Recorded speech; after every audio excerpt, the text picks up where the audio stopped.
All right, in case you just joined us here, 38 minutes after the hour, we got word a little bit about half an hour ago that Sean Spicer has resigned as White House press secretary. He was particularly objecting, we are told. The impetus for all of this was that Anthony Scaramucci, the former Wall Street kingpin, was coming to as the new White House communications director. Some interpreted that as maybe taking over briefings themselves. Way too soon to talk about that, but that was enough for Sean Spicer. He let Reince Priebus know, I am out of here. So he is out of there. Right now, we know there are a number of meetings going on at the White House as we speak. Whether this was going to jostle the markets, it appears not. There was very little movement in the markets beforehand, very little movement afterwards, so no real effect at all at this point. But again, whether this could develop into something more where others leave the administration. Reince Priebus himself mentioned, of course, a chief of staff. There's also been talk that the president is not looking as favorably on Steve Bannon, of course, his chief advisor on some of the more political matters, like a strategist position. So it's not as if the president is in love with one style or the other, but we'll keep a close eye on it. It's a Democratic strategist, Team O'Mara. We've got conservative commentator Gina Loudon, GOP media consultant Dean Petrone. Dean, begin with you. Your thoughts on this and whether this is more to come. Well, listen, people have been speculating Sean Spicer would be out of the White House since March. And what we do know is this type of turmoil is par for the course in this administration. It's par for the course in his campaign, and from what people say, it's par for the course in how Donald Trump runs his businesses. But the bigger question is, who cares? This is all inside baseball. The press loves it. D.C. insiders love it. But the fact of the matter is the American voter just doesn't care. And so the people who vote, the people who want to see Donald Trump do something in Washington, what they have their eyes and ears on is Congress and getting health care reform and tax reform passed.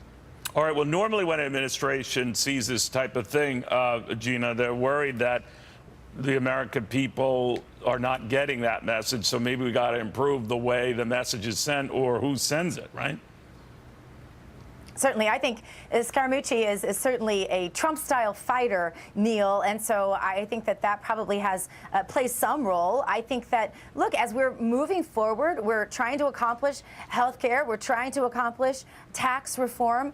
These are things that need to be carefully communicated to the American people, and somebody like Scaramucci is somebody who has proven that he can articulate things in a way that certainly Trump's biggest fans, Trump's base, understands well, and I think it will play well moving forward. And these turnovers are not scandals. This happens. I mean, press secretaries usually don't last real long. All right, what's interesting about this, I don't want to read too much into White House intrigue, but it's all I have to go on. There are a number of reports, including one from the Washington Post, separately another from NBC News, that says, and a team will bounce this off you, that both Reince Priebus and Steve Bannon had resisted the Scaramucci appointment, that they weren't keen on it. I don't know what their reasons were or are.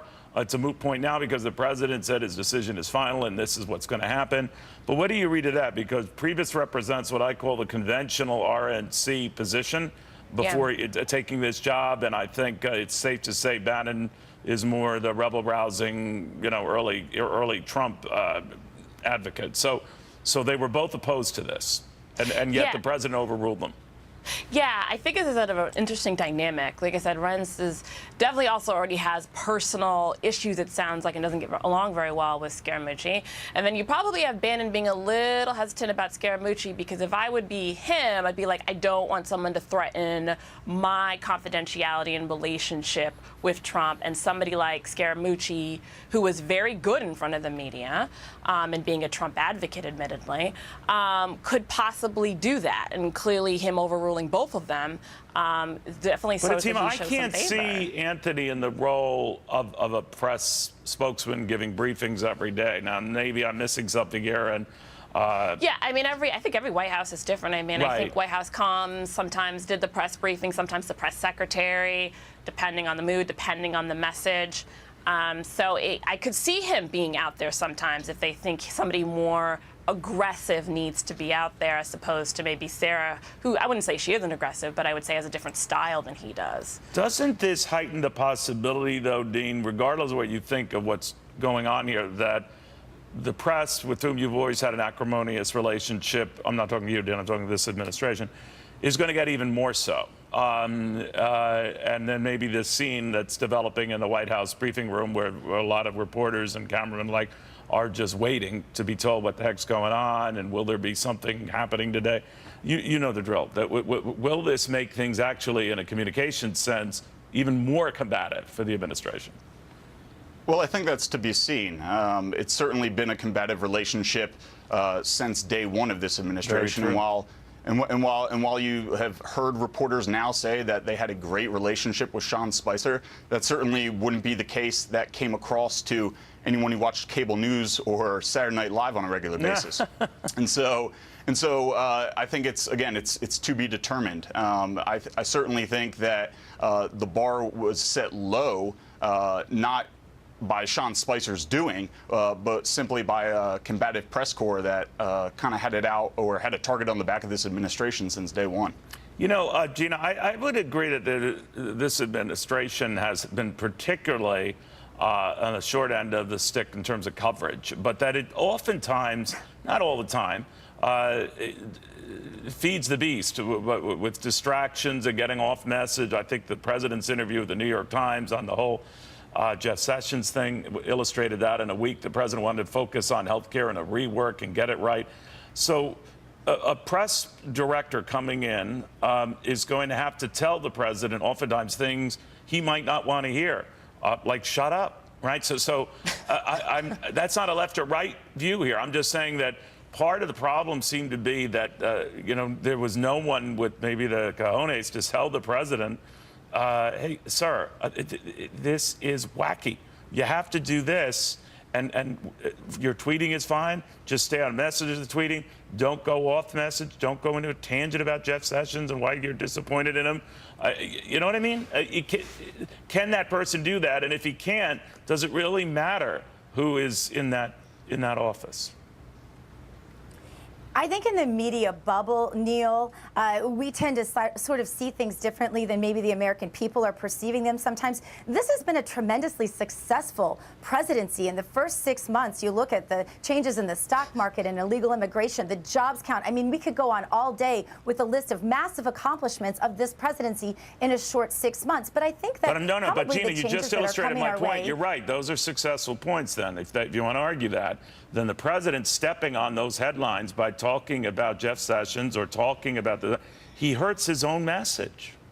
You need a press person or a communications person going to say, stay on the message because the media is going to pounce all the negative stuff. Don't you add to it.